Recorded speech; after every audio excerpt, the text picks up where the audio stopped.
noite a todos e a todas, os meus amigos e amigas, seguidores das redes sociais, Facebook, WhatsApp e YouTube.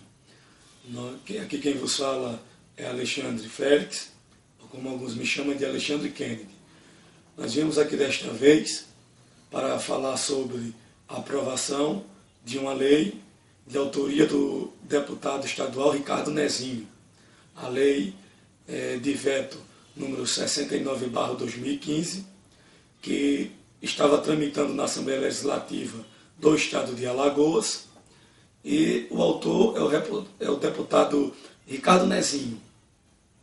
O excelentíssimo senhor governador do Estado de Alagoas, Renan Filho, que eu quero parabenizá-lo, vetou essa lei imoral, essa lei indecente, uma lei que isso é digna de analfabetos funcional, porque o deputado que elaborou essa lei e levou ela para votação na Assembleia, ele é simplesmente um analfabeto, ele simplesmente é um analfabeto político, ele simplesmente é um leigo na área da educação.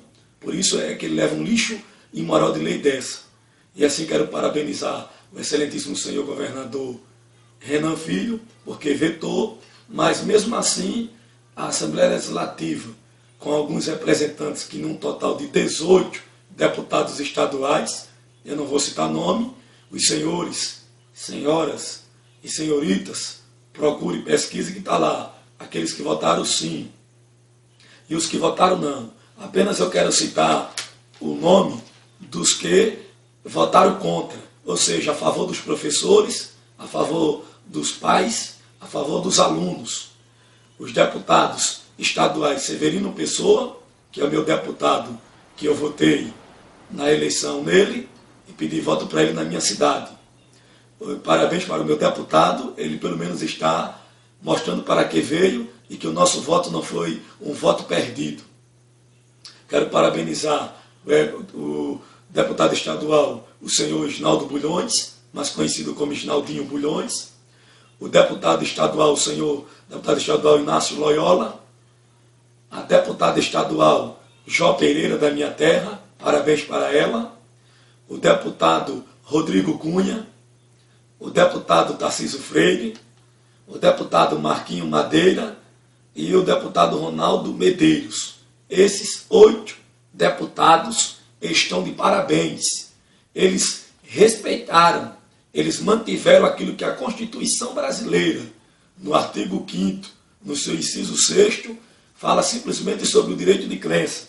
Artigo 6º da Constituição, artigo 5º, melhor dizendo, o inciso 6º, onde diz que é assegurado, é inviolável a liberdade de consciência e de crença.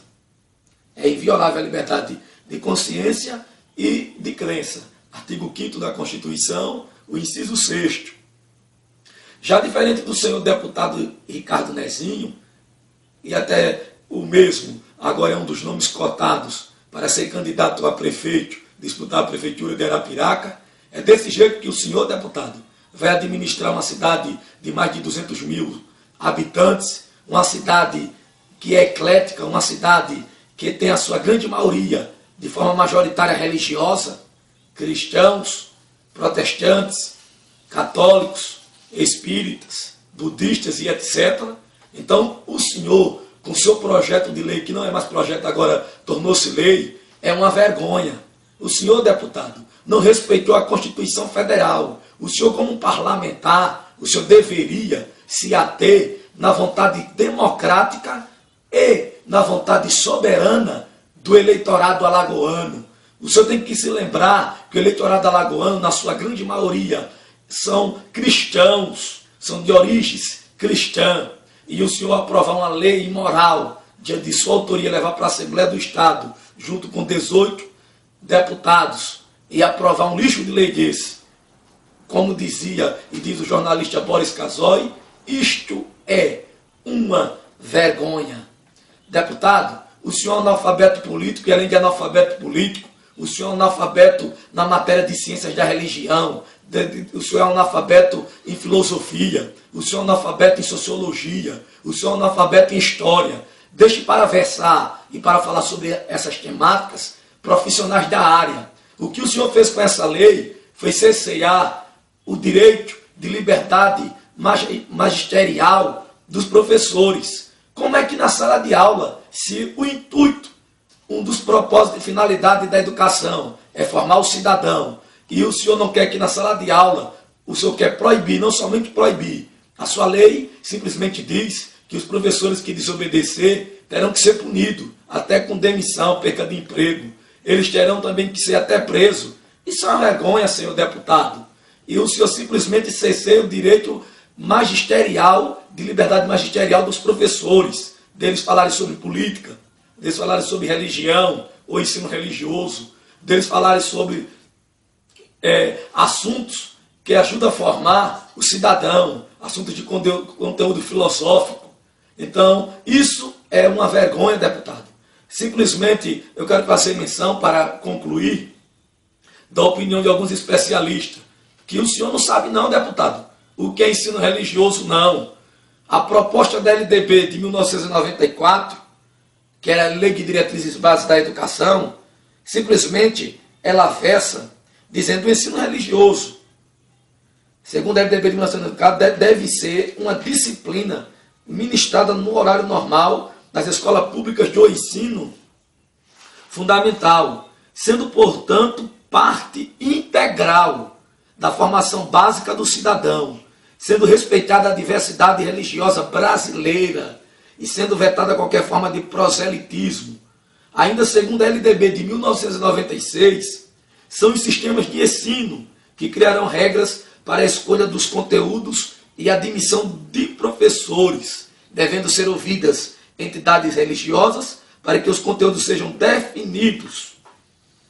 Ainda quero acrescentar a opinião de um especialista Sabino, quando ele diz: o Estado democrático é laico, mas a nação é religiosa.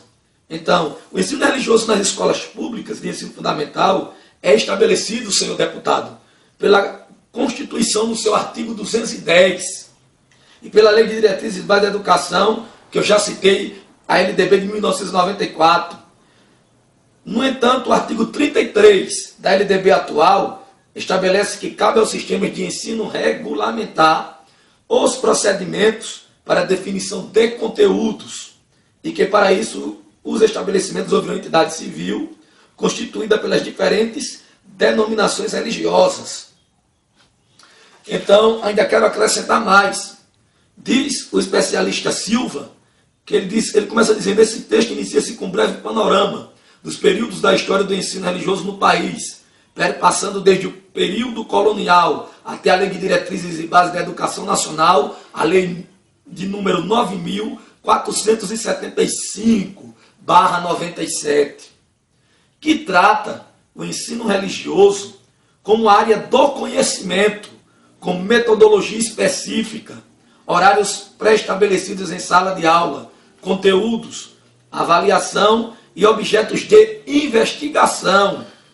Um fato que merece ser apontado, diz Silva, é o surgimento da reforma Francisco Campos, que trouxe a possibilidade de se pensar no ensino religioso como sendo em caráter facultativo, através do decreto de 30 de abril de 1931.